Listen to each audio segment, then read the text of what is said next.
You're tuned in to The Andrew Lawton Show.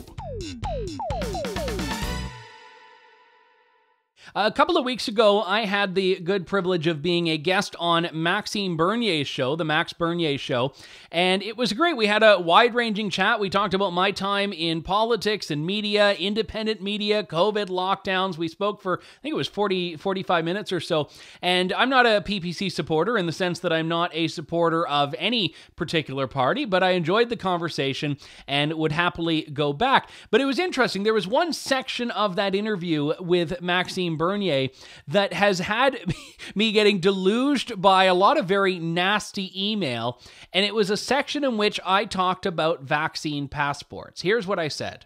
I think that a vaccine passport is inevitable, and I'm kind of two minds on this, because on one hand, I respect national sovereignty, and I respect that countries need to be able to make decisions that are right for them. So even if Canada doesn't have a vaccine passport, countries that Canadians might want to travel to, like France or Germany or Israel, may expect one. So if a Canadian wants to travel, they have to play by other countries' rules.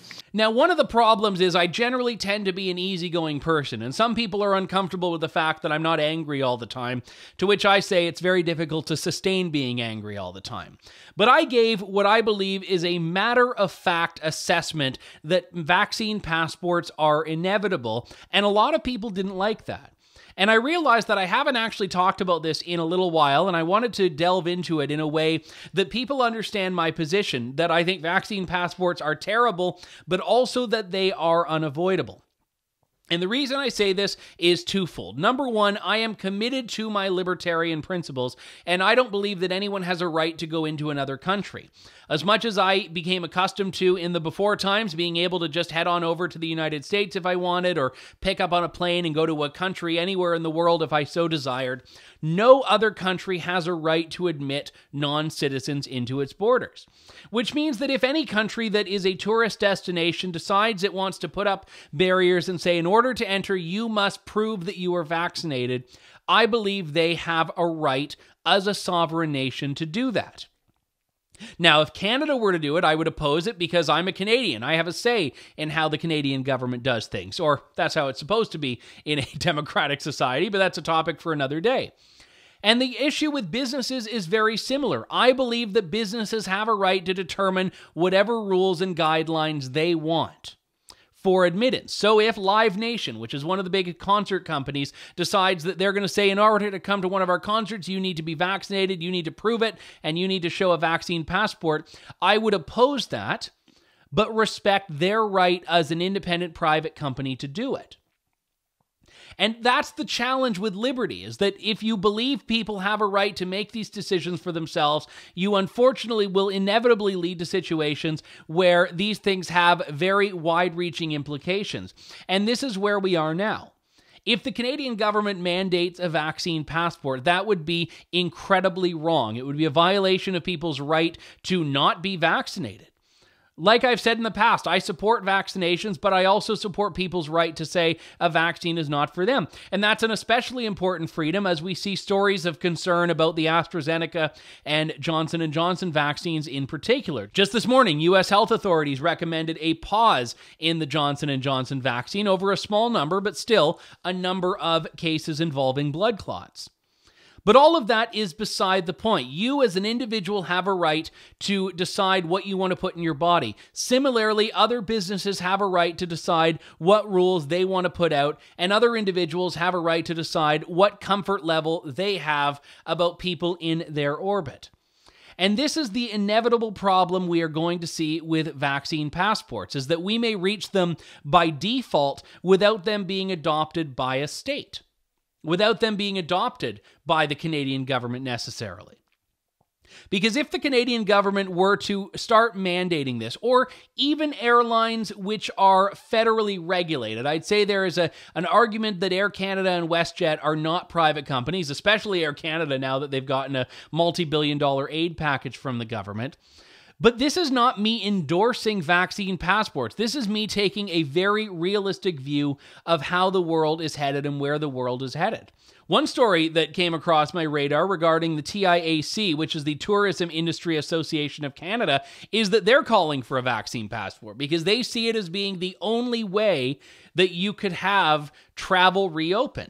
This industry, which is, again, made up of Air Canada, Via Rail, a bunch of government-funded tourism boards, they are saying that, listen, the 14-day quarantine is killing tourism, travel restrictions are killing tourism. They think a vaccine passport is the only way to get out of that. And that's the problem here, is that a lot of people right now think that that is the only way out of it, and if they don't see another solution, that's going to be a position they're going to adopt.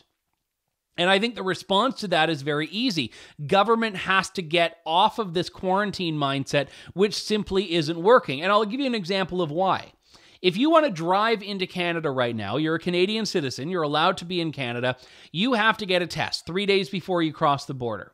And then on the day you arrive, you have to get another test. And if it's negative, doesn't matter, you're still in quarantine.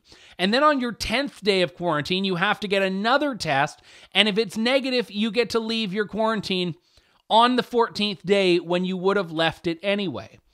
So you need to do 3 tests, even though the outcome is the same, which is you being stuck in quarantine for 14 days.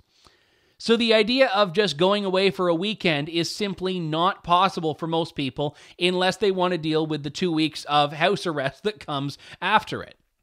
And we've already talked on the show on numerous occasions about what happens when you fly into the country. You have to spend up to $2,000 to hang out in hotel quarantine for 3 days, and at the end of which you get a negative test, you still have to spend your 14-day quarantine at home.